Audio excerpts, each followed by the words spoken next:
Okay, this is a reaction video. This is from Passport 2.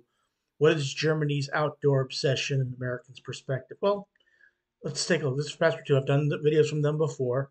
And let's take a look at what this has to deal with. What is Germany's outdoor obsession? Didn't know they had one, but this follows on my pattern of doing quite a few German videos, and this is another one for Passport 2. We all know that Germans Please click like, share, and subscribe for them, and please click like, share, and subscribe for me as well. love their beer.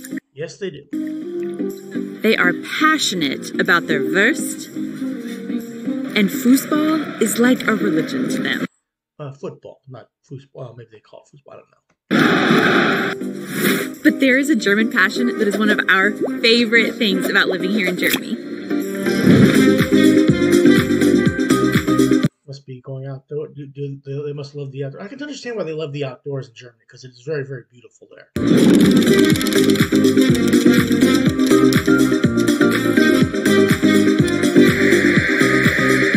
Hey guys, welcome back to our channel. I am Donnie and that was my wife Aubrey. Whenever we first moved to Germany, we noticed tons of people all outside hiking and biking and walking, and we learned that Germany has 200,000 to 300,000 kilometers of trails for these activities because hiking is Germany's #1 outdoor activity. And today, we're going to dive into this German passion.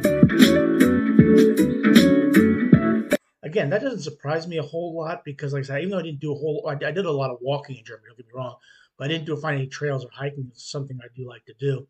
But yeah, it's a very beautiful country, very big country, very beautiful country in Europe, and I can understand that. We love to hike, so Germany has been the perfect place for us, with ample opportunities to experience hiking. All across Germany, there are really well-maintained trails and really well-marked as well. There's also such a wide variety of terrains all across Germany, so there are trails that go through mountains, through forests, through coastal walks, through wine trails, and through fields. It is not uncommon to find a row of cars parked at a trailhead, and Germans not just simply walking, but taking off down the trail with their Nordic hiking poles in hand.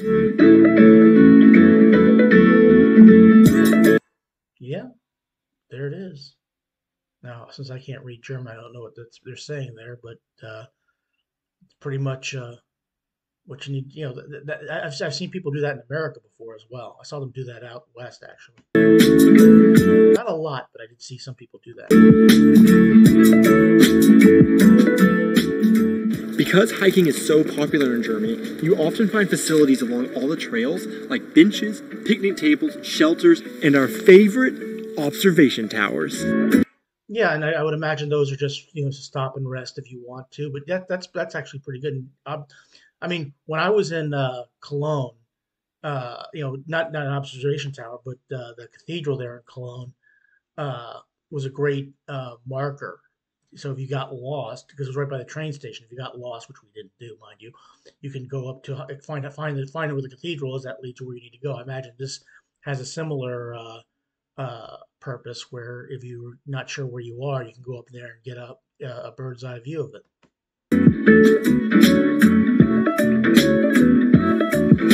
Many trails And I could be wrong. have treetop walks or observation towers like this one that offers impressive views.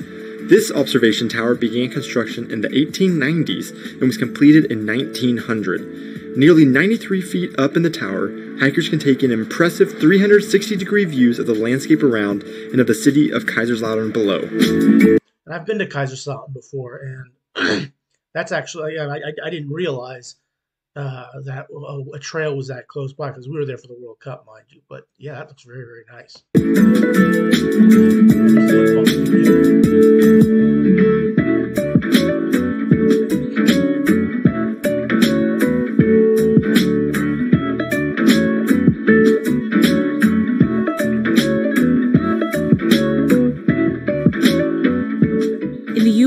You're not going to come across 12th century castles, but in Germany, there are over 25,000 castles and castle ruins. So one of the amazing things about hiking in Germany is that there are many castles along these trails. Yeah, that's one thing you did see from the train. You see a lot of castles. If you were going from town to town, you'd see a lot of castles.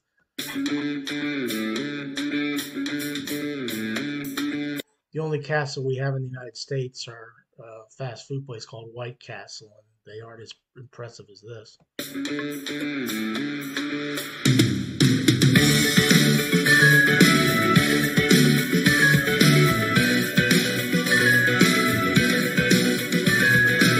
Along these longer trails, there are many places to stop to eat and drink and even stay the night along the way. And some of these castles have even been turned into youth hostels.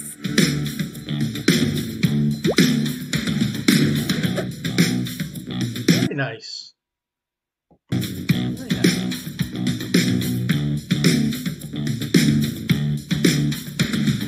In Germany, there is a limited right to roam known as Jedermannsrecht, and it is federally protected, although each state has the ability to limit that right if they would choose to do so. Basically what it means is the public is allowed to enjoy the open landscape, uncultivated land, bodies of water, or forests, even if it's privately owned. If it's privately owned and there's a trail through it, you're allowed to walk across and enjoy the landscape.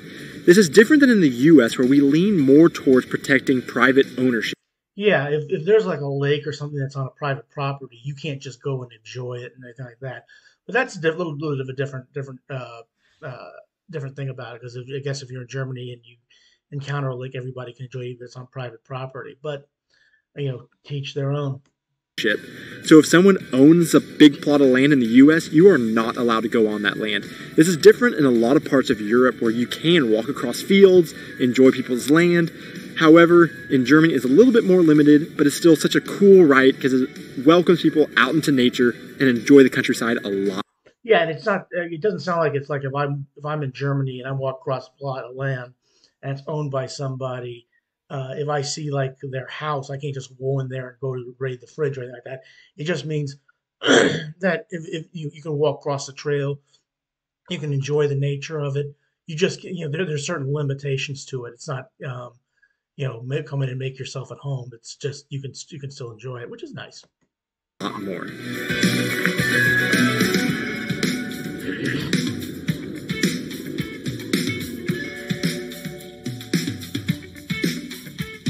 One thing that I also really love about this is that a lot of times, especially where we live, the countryside is unobstructed by fences and everything.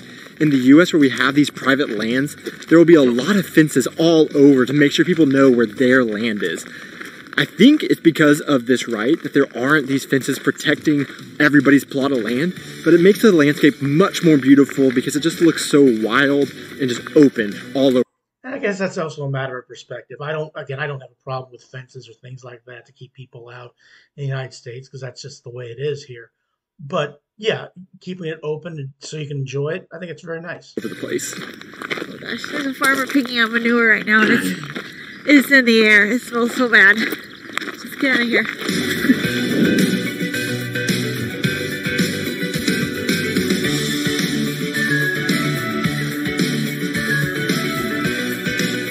Along with all of the great trails in Germany, there are also a lot of marked pilgrimage routes that lead to holy sites. A famous example of a pilgrimage route here in Europe is the Camino de Santiago. This trail ends at the burial place of the Apostle James. There are a lot of popular trailheads and trails that converge in France and Spain leading to the end of the Camino de Santiago, but something that we've learned that's super interesting is that there are trails that are marked all across Europe that converge at these popular trail routes and lead all the way to the end of the Camino de Santiago, including one that goes right here through Ramstein, leading all the way to the end of the trail. There are also a lot of other marked pilgrimage routes that we've seen throughout Ramstein. And again, we don't have any of those things like that in the United States. That's another reason that I guess hiking in Germany is a little different than in the United States. We don't have any place for pilgrimage sites and things like that. Now we do have things that you can look at, which are you can walk along. Like when I was up at Little Bighorn, you could walk. Excuse me. You can walk along the path where the battle is, and you can see markers where people fell, but nothing like this.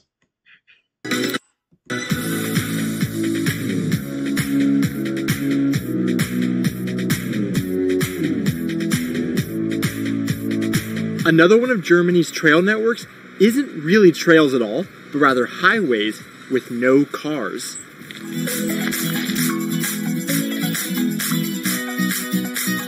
Along with hiking, Germans are also avid bike riders. The German Ministry of Transportation and Digital Infrastructure reports that 80% of Germans use bicycles. Whether they are commuting to work, commuting to school, or taking mountain biking trips, if the sun is shining, the Germans are riding. In 2010, a road between Duisburg and Dortmund was shut down as 3 million people hit the highway on foot, on skates, and on bicycles. And there are a lot of Americans that bike ride too, just not to that extent. And they have trails like that in the United States where cars can't ride up and down them. I mean, that's not too dissimilar, but maybe not in as abundance as they have in Germany.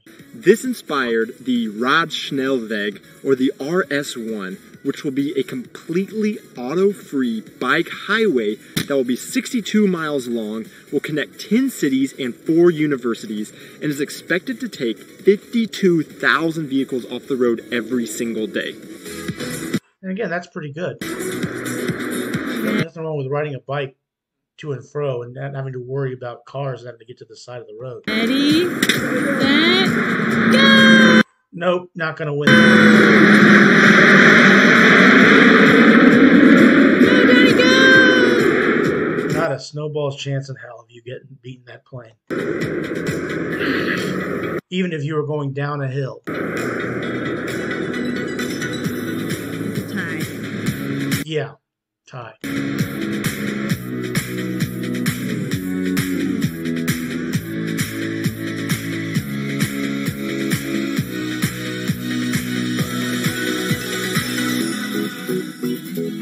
It's just a beautiful area. But I mean, really just gorgeous. In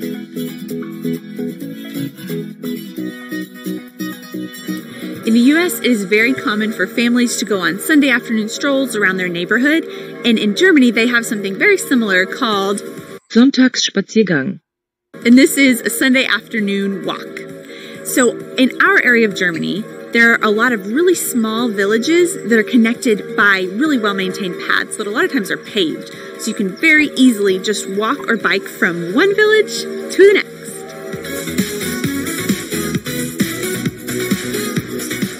Again, you don't have things like that in the United States.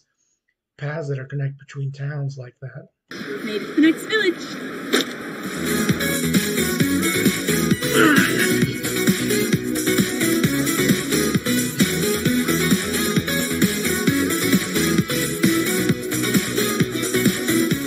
Because of the current situation, we unfortunately weren't able to show the diverse landscapes and trails across Germany, so this video just showed our area.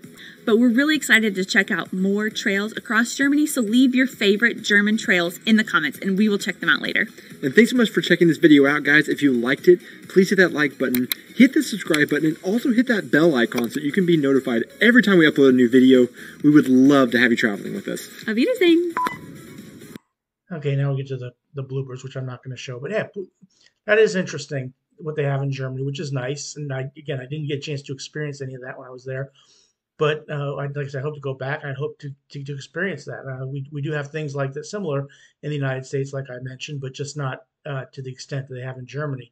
But that is very nice, connecting 10 cities with walking, or riding a bike, or the towns like that. That's pretty good. But this is from Passport 2. Please click like, share, and subscribe for them. And please click like, share, and subscribe for me. And thanks for watching this, and have a good rest of your day.